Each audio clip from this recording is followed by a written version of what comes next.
right, today we're going to look at Dr. Russell Moore's appearance on CNN's Wolf Blitzer show. He was brought on to talk about immigration and Romans 13 and Jeff Sessions, and he is an expert at Christian ethics and religious liberty, so this should be really good. A comparison of worldviews, of worlds colliding, secularism, globalism versus Christianity and Christian culture. This is going to be epic.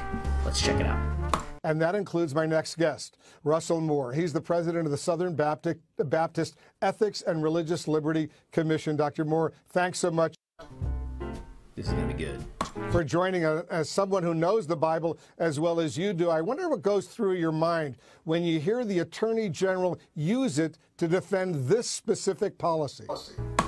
All right, here's what we're gonna do. We're gonna try to guess what goes through his mind. We're gonna say, well, you know, Romans 13. It's obviously an important passage in the Bible, but because I know Russell Moore, he's not he's against theocracy, he's against theonomy. So he's going to say it doesn't really apply to this area, and so these are separate issues. What the Bible says about politics and government and how you should organize government, it doesn't really apply. So that's what I think he's going to say. Let's see if I'm right.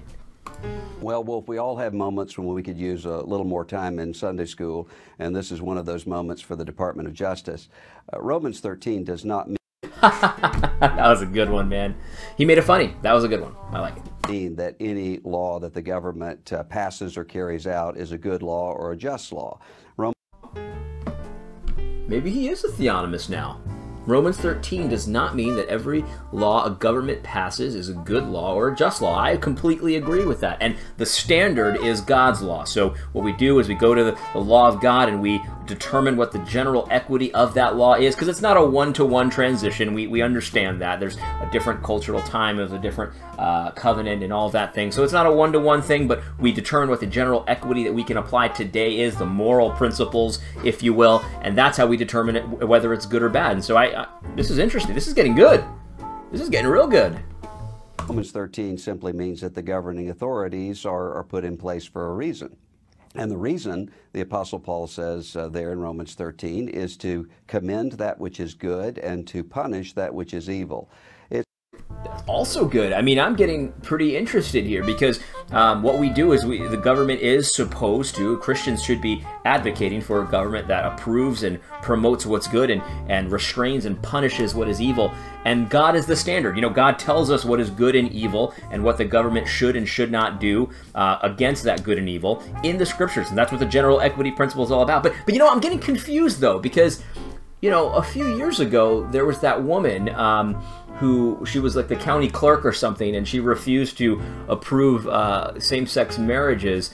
And I think, if I'm not mistaken, Russell Moore said that she should resign if she couldn't do that law.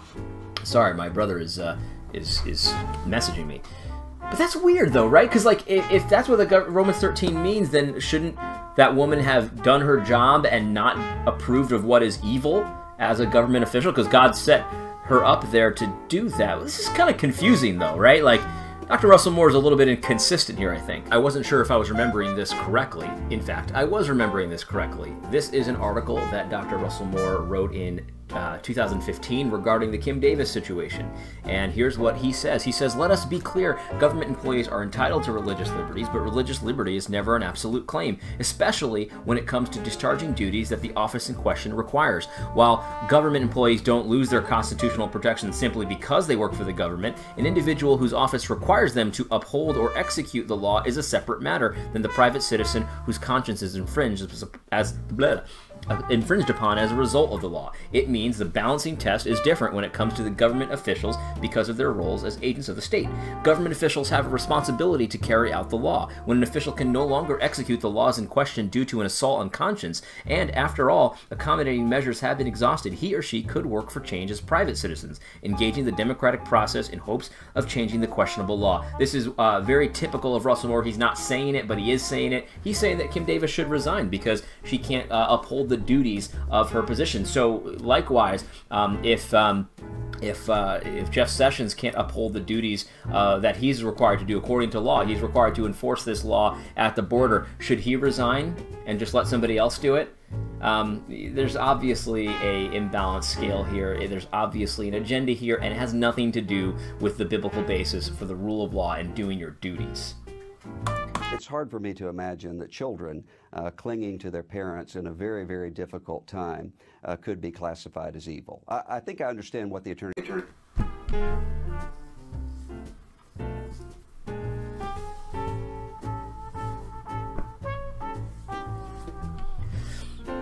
Is Dr. Russell Moore saying that the reason that we're holding these children is because we think that they're evil, or they've committed a crime, or they've done something evil? Is that what he's saying?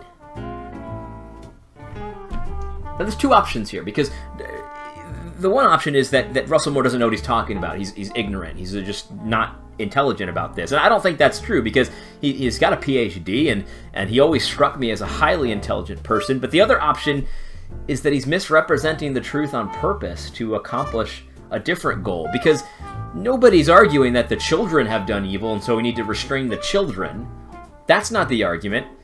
So why would he say that? See, maybe he explains himself. The Attorney General is trying to say, which is that we have a rule of law, and we ought to observe that rule of law. I agree with that. I agree with that. I agree with that. But I think surely, as Americans, we can... But you don't agree with that, because you're saying that Sessions shouldn't enforce the law. So what you'd have to do is show how it's an unjust law and how Christians should not support it, but you don't believe in the rule of law in this case, unless you've established that. But I think Dr. Russell Moore just thinks it's obvious, and it's not all that obvious to me. Do better than this when it comes to vulnerable children who need their parents. If we're pro-family, we ought to recognize how important that is.